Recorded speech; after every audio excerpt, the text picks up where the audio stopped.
Assalamualaikum warahmatullahi wabarakatuh. Selamat datang kembali di Studio e-learning IMT 118 Surabaya. Bersama saya, Dr. Agung Malinda, spesialis ortopedi. Kali ini kita akan membahas materi tentang trauma abdomen. Trauma abdomen. Perkenalkan, saya Dr. Agung Malinda, spesialis ortopedi, seorang ahli bedah ortopedi, sehari-hari bertugas di Rumah Sakit Angkatan Laut Dr. Ramelan, Surabaya. Langsung saja kita menuju ke materi berikutnya. Sebagai kompetensi dasar yang dimaksud dalam pelatihan ini adalah kami bertujuan membuat Anda mampu melakukan penata laksanaan pasien trauma abdomen. Untuk indikator keberhasilan pada pelatihan kali ini, yaitu yang pertama, Anda dapat menjelaskan definisi, tanda, dan gejala trauma abdomen. Yang kedua, dapat melakukan pemeriksaan pada pasien dengan trauma abdomen. Yang ketiga, Anda dapat melakukan stabilisasi pada pasien trauma abdomen. Dan yang keempat, kami harapkan Anda pun mengetahui komplikasi dan penyulit yang terjadi pada pasien trauma abdomen. Pokok-pokok bahasan pada materi kali ini meliputi yang pertama, definisi, tanda, dan gejala dari trauma abdomen. Yang kedua, pemeriksaan pada pasien dengan trauma abdomen. Yang ketiga, stabilisasi pada pasien trauma abdomen. Dan yang keempat adalah komplikasi penyulit pada trauma abdomen. Seperti kita ketahui bersama, anatomi dari abdomen, terutama anatomi bagian luarnya, itu ternyata meliputi bidang yang sangat luas, baik dari anterior, dari samping, dari lateral, ataupun dari belakang, dari posterior. Sehingga kita bisa lihat pada gambar, batas atas dari bidang atau kafum abdomen itu ternyata bisa sampai ke ICS 4 atau ICS 5. Dan ini tergantung dari diafragma yang melakukan perbatasan dengan kafum torak. Pada saat kita inspirasi, kafum torak penuh, diafragma akan turun ke batas bawahnya. Sehingga kafum abdomen tidak begitu luas. Tapi bila kita ekspirasi, kafum abdomen akan tampak jauh lebih luas karena batas atas yaitu diafragma menjadi naik. Sebelum kita lebih jauh menuju trauma abdomen, kita harus tahu definisinya trauma abdomen. Yaitu cedera pada abdomen yang dapat berupa trauma tumpul dan tembus, serta trauma yang disengaja atau tidak sengaja. Definisi ini saya ambil dari buku Keperawatan Medikal Bedah Brunner and Sanders edisi ke-8 pada volume 3 tahun 2001. Kita juga punya definisi lain yang saya ambil dari kumpulan kuliah ilmu bedah dari FKUI tahun 1995, yaitu luka pada isi rongga perut dapat terjadi dengan atau tanpa tembusnya dinding perut. Dan penanganannya lebih bersifat kedaruratan. Cedera abdomen pada suatu pasien, kapan Anda merasa curiga bahwa pasien tersebut memiliki cedera pada abdomennya? Yang pertama, Anda bisa lihat dari mekanisme dari traumanya. Cerita terjadinya trauma. Apakah cerita yang mengenainya mengakibatkan cedera tumpul? Atau bisa jadi dia mengalami cedera tajam atau penetrasi akibat benda tajam. Bisa pada trauma tumpul akibat kecepatan tinggi, terjadi vehicle collision atau kecelakaan lalu lintas. Bisa juga apakah dia memakai alat pengaman berupa sabuk pengaman atau tidak. Posisi tubuh pada saat dia cedera bagaimana? Apakah ada cerita terlontar atau tidak? Untuk mekanisme trauma tajam, Anda pasti akan mendapatkan cerita tentang benda yang mengakibatkan trauma tersebut. Entah itu senjata api ataupun senjata tajam. Tergantung pula pada jarak dan jumlah lokasi lukanya.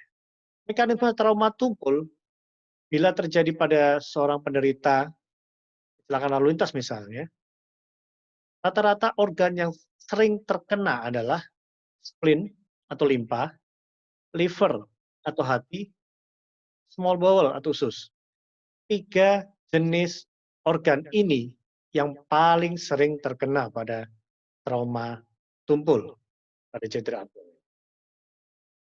Untuk trauma penetrasi, semua organ berisiko tentunya. Tergantung penetrasi di area mana. Kalau area yang ditusuk itu sekitaran kuadran kanan atas, bisa jadi akan mengenai hepar. Begitu pula sebaliknya bila trauma penetrasi tersebut ada pada kuadran kiri atas, mungkin akan mengenai limpa. Ya. Tapi secara umum, trauma penetrasi terbagi dua, yaitu luka tusuk atau luka tembak. Perbedaannya terletak pada energinya yang akan dapat merusak organ sekitar. Pada luka tusuk, energi yang dikeluarkan adalah kecil, low energy. Jadi, luka yang diakibatkan oleh trauma penetrasi akibat luka tusuk cenderung localized atau lokal di tempat area penusukan saja. Bila ada trauma penetrasi akibat luka tembak, karena kinetik energinya yang besar, mengakibatkan kerusakan yang jauh lebih besar dan mengenai banyak sekali organ. Apakah itu bahaya? Kita lihat jelas, karena di dalam kafum abdomen banyak sekali organ penting. Organ-organ penting tersebut tentu banyak disuplai oleh pembuluh darah. Nah, bila terjadi trauma abdomen, entah itu akibat luka tusuk atau trauma penetrasi, ataupun luka tumpul akibat pukulan benda tumpul, bahaya yang paling besar adalah terjadinya perdarahan. Kalau tidak ada luka yang mengakibatkan perdarahan itu tampak keluar, akan terjadi internal bleeding. Nah, internal bleeding ini atau perdarahan di dalam jarang kita bisa dapatkan tanda-tandanya tampak begitu nyata. Oleh karenanya, banyak sekali tenaga kesehatan yang melewatkan tanda-tanda ini. Karena pasien pasti akan terjadi atau jatuh pada kondisi shock. Nah, kita harus aware ini. Kita harus cari tanda-tanda shock.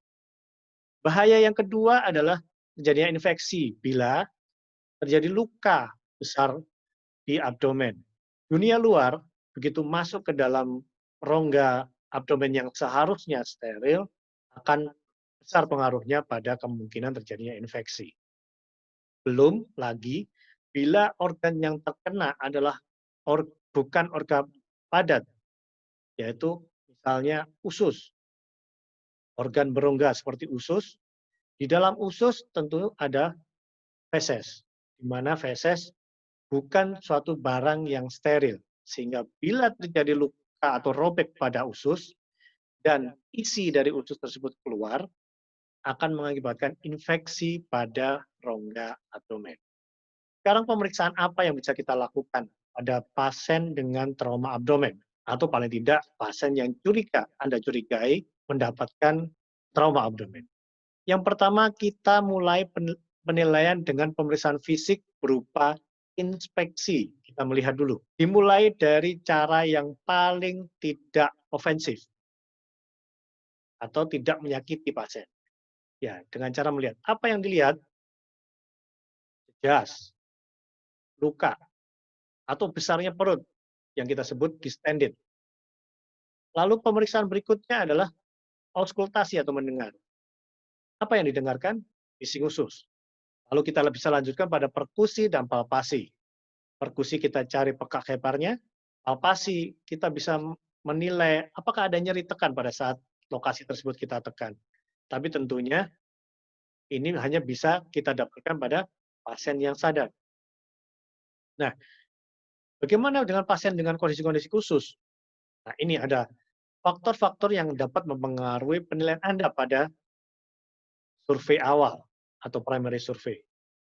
Pertama, misalnya pasien tersebut mabuk karena alkohol, lalu mengalami kecelakaan lalu lintas, penilaian yang akan Anda lakukan akan bias karena pengaruh alkohol pada pasien. Atau mungkin obat-obatan yang lain. Yang berikutnya, bila pasien mengalami cedera otak atau spinal cord, tentu ini akan mempengaruhi pemeriksaan kita.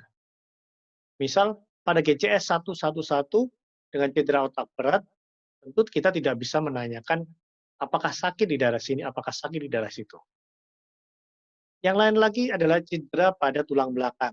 Biasanya cedera pada tulang belakang diikuti dengan kelainan neurologis. Kelainan neurologis bisa berupa motorik ataupun sensorik dan juga bisa otonom. Oleh karenanya, pada beberapa pemeriksaan fisik pada daerah abdomen akan terpengaruhi. Pemeriksaan penunjang apa yang bisa kita dapat lakukan? Karena tentu pemeriksaan fisik saja mungkin kurang. Yang pertama, foto, X-ray. Kemampuannya terbatas, hanya melihat komposisi tulang atau disposisi gas pada kavum abdomen. Kita tidak mungkin akan menilai keadaan hepar, keadaan limpa pada X-ray.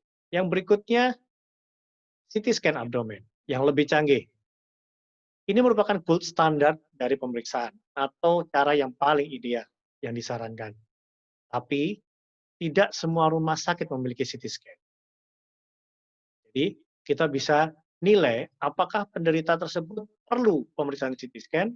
Kalau memang perlu, mungkin nanti akan kita perlu memikirkan bagaimana cara merujuk ke rumah sakit yang mempunyai fasilitas CT scan.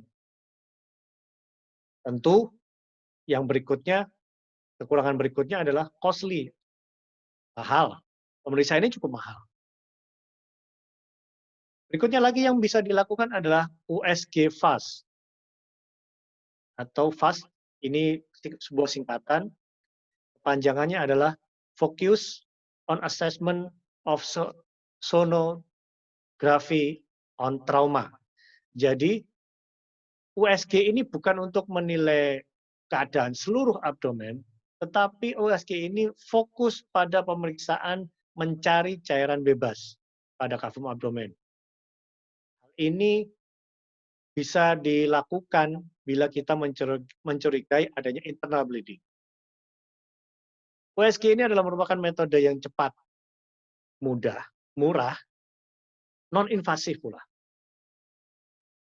Diharapkan USG FAST ini juga bisa dilakukan pada rumah sakit kecil bila memiliki peralatan USG. Cara yang lain adalah DPL, Diagnostic Peritoneal Lavage.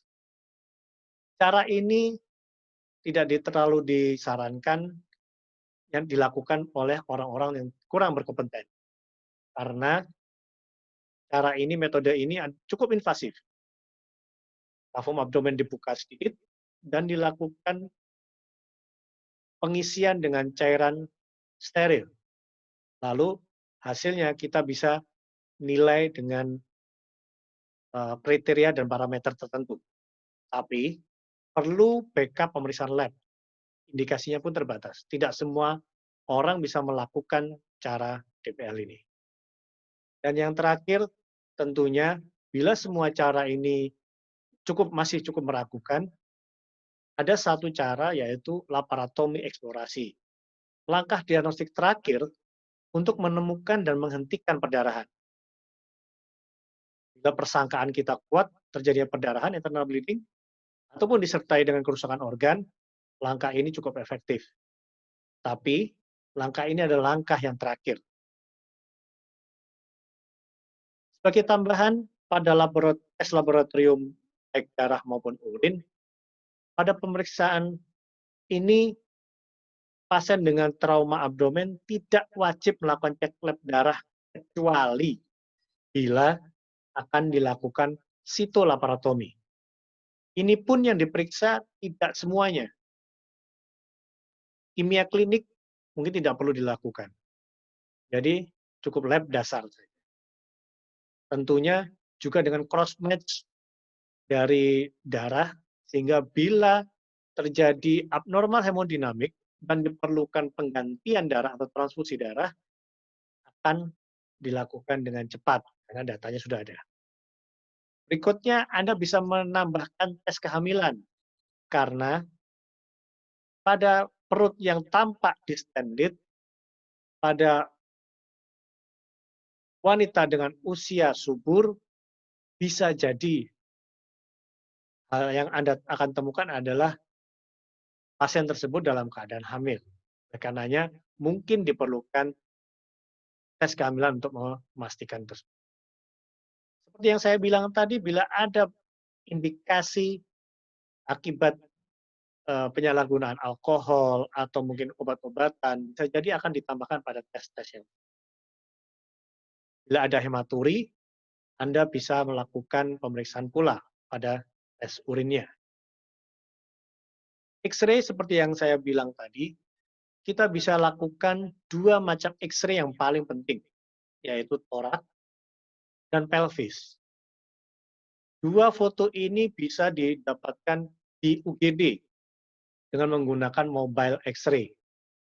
Jadi pasien sebenarnya tidak perlu harus didorong menuju ke tempat radiologi. Tapi bila tidak ada, pasien harus didorong ke tempat radiologi, hati-hati. Jangan sampai pemeriksaan ini akan menunda tindakan definitif Anda. Misal, pasien harus segera sitolaparotomi.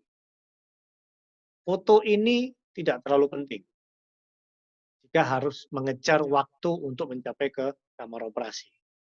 Dan yang paling penting, Anda melakukan pemeriksaan tambahan pada saat pasien dalam keadaan stabil, bukan pada pasien dalam keadaan perlu penanganan airway, breathing, maupun sirkulasi.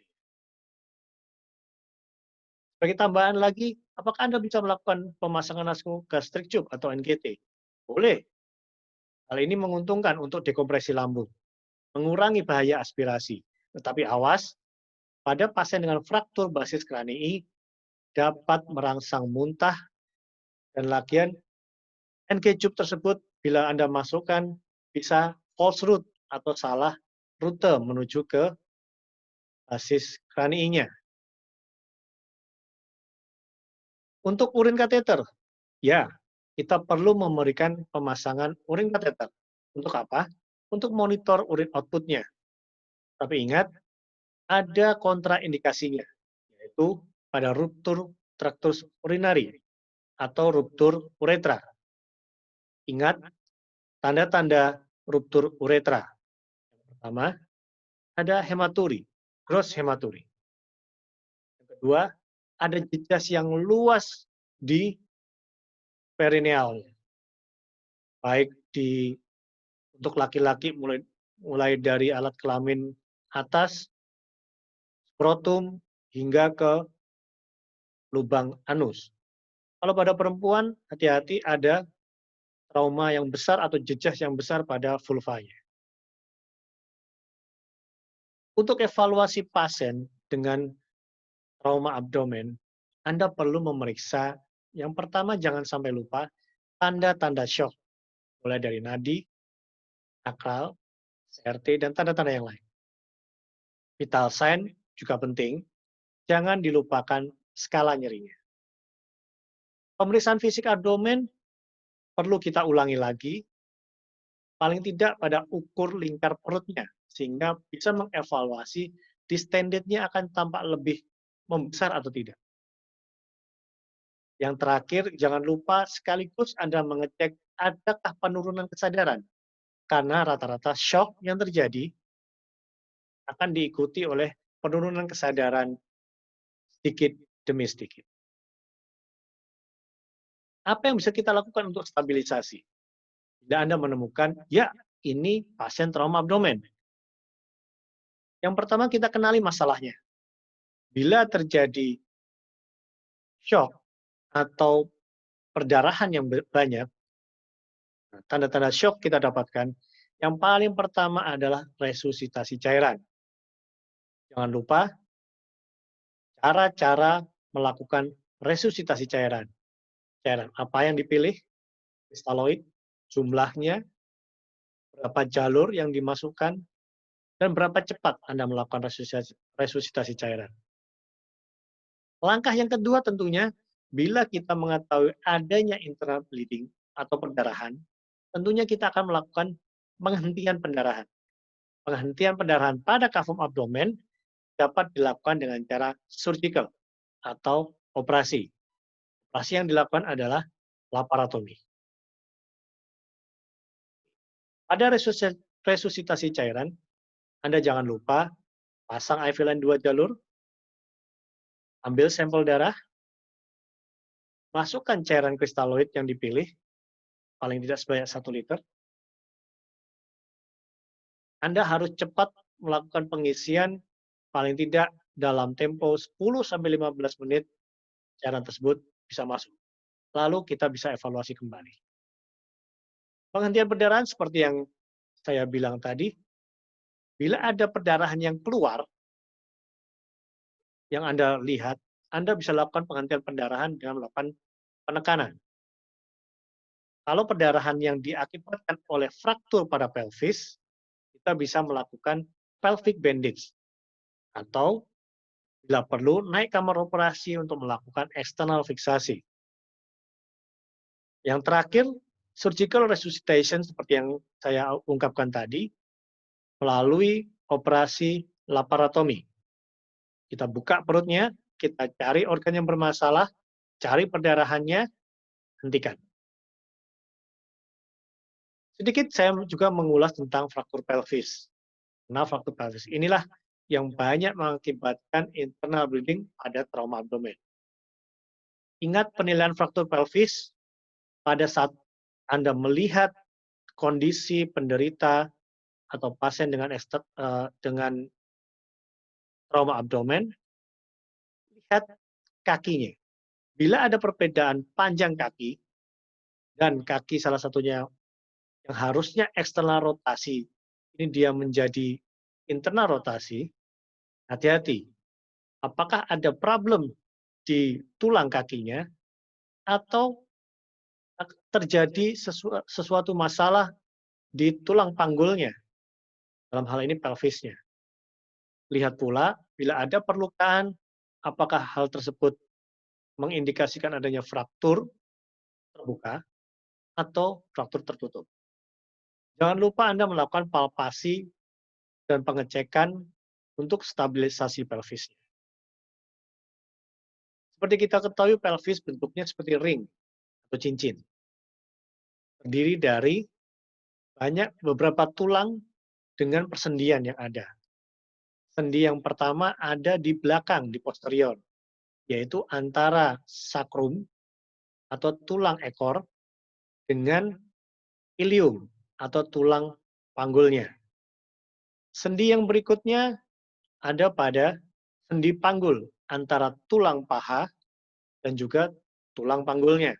Ini biasa kita sebut area acetabulum, hip joint. Sendi yang ketiga adalah sendi di antara kedua tulang panggulnya, kanan dan kiri, yaitu simfisis pubis. Jadi ketiga sendi ini dia akan membentuk suatu lingkaran. Bila terjadi sesuatu di suatu tempat, entah itu di bagian anterior atau di bagian posterior, Anda harus jeli untuk melihat area yang lain. Karena pasti akan berhubungan. Bagaimana manajemen pasien dengan fraktur pelvis? Bila Anda sudah melakukan palpasi untuk mengetahui pelvisnya stabil atau tidak, dan Anda menemukan ketidakstabilan pada pelvis, cara yang dianjurkan adalah melakukan kontrol perdarahan atau stabilisasi pelvis dengan menggunakan pelvic bandage atau mengimobilisasi dengan melakukan ikatan pada pelvisnya. Seperti gambar yang Anda tampak pada sisi sebelah kanan Anda, yaitu pelvic bandage dilakukan dengan luas area yang tercakupi adalah mulai dari sias hingga sampai ke lipatan pantat. Jadi area seluas itu harus Anda lakukan imobilisasi dengan wrapping menggunakan kain apapun yang besar. Yang paling gampang dan disarankan dan semua ada adalah spray, yaitu penutup tempat tidur. Kalau Anda mempunyai grito seperti atau kain untuk melakukan eh, pembungkusan pada perempuan yang sudah melahirkan, silakan bisa dipakai. Cara yang berikutnya adalah eksternal fiksasi dengan C-clamp. C-clamp ini di dunia sudah mulai ditinggalkan karena C-clamp ini adalah cara yang cukup invasif. Tapi sebenarnya pemasangan C-clamp ini bisa dilakukan di unit gawat darurat atau di UGD. Dia tidak perlu naik ke kamar operasi. Di Indonesia, beberapa rumah sakit mempunyai alat seperti ini. Dan tentunya dokter ortoped yang akan memasangkan alat ini atau C-clamp ini ke penderita dengan sesuai indikasi. Bila Anda tidak mempunyai alat seperti ini, atau Anda mau melakukan rujukan, Anda bekerja di fasilitas kesehatan yang jauh dengan fasilitas yang mumpuni, cukup melakukan pelvic bandage. Para tenaga kesehatan seringkali melakukan kesalahan untuk mendiagnosa atau melakukan penanganan pada pasien trauma abdomen. Yang paling tersering adalah intervensinya yang tertunda karena tidak mengenali bahwa ini adalah cedera trauma abdomen. Banyak datang dengan sakit perut setelah jatuh dikira hanya sakit mah. Sakit perut pada area panggul atau sisi posterior dari panggul hanya dikira low back pain. Jadi banyak sekali misinterpretasi atau salah diagnosa sehingga intervensi yang diharapkan sedini mungkin tertunda. Terutama biasanya pada orang-orang atau penderita dengan cedera intraabdominal dan retroperitoneal yang tidak memberikan gejala segera. Ini sering akan mengganggu penilaian kita. Yang terakhir, kesalahan yang sering dilakukan adalah manipulasi atau gerakan-gerakan yang diulang-ulang pada fraktur pelvis. Sehingga kami menyarankan pada pemeriksaan pelvis stabil atau tidak, cukup dilakukan sekali atau maksimal konfirmasi sekali lagi. Sehingga tidak terjadi manipulasi atau gerakan yang diulang-ulang yang bisa mengakibatkan perdarahan menjadi lebih besar. Demikian materi yang bisa saya sampaikan. Bila nanti akan ada pertanyaan, Anda bisa melakukan diskusi dengan kami pada sesi berikutnya. Sebagai kesimpulan, tetap Anda melakukan primary survey yang baik pada jenis trauma apa saja, termasuk trauma abdomen. Airway, breathing, sirkulasi, Anda nilai dan Anda lakukan penanganan. Konsultasi ke dokter atau ahli bedah dengan segera bila memang kondisi memerlukan intervensi pembedahan. Yang berikutnya, pemeriksaan yang berulang kecuali pada fraktur pelvis, bila sudah Anda dapatkan, pemeriksaan berulang diperlukan sehingga Anda tidak akan miss bila pasien tersebut dalam kondisi turun atau tidak stabil lagi. Jadi bila pasien sudah stabil, jangan lupa Anda mengulang pemeriksaan paling tidak tiap 15 menit atau setengah jam. Oke. Yang berikutnya, kami harapkan mempunyai kecurigaan yang berlebih akan terjadinya perdarahan dalam atau internal bleeding. Sehingga dengan kecurigaan ini, Anda akan melakukan pemeriksaan dengan lebih teliti lagi. Yang terakhir, kami sangat berharap kecepatan dalam mengambil keputusan Anda bisa lakukan, sehingga Anda mempunyai peran besar untuk kembalinya penderita pada kondisi yang optimal. Sebagai penutup, saya akan mengutip beberapa kata-kata dari Bapak Kesehatan kita, yaitu Hippocrates. Healing is a matter of time, but sometimes also a matter of opportunity. Memang sebuah kesembuhan itu nanti pada suatu saat akan tercapai pula. Tetapi itu akan bisa tercapai bila ada kesempatan. Tugas kita lah untuk membuat kesempatan itu ada. Terima kasih atas perhatiannya. Semoga materi ini bisa membantu Anda memahami lebih tentang trauma abdomen. Sampai jumpa lagi. Salam sehat.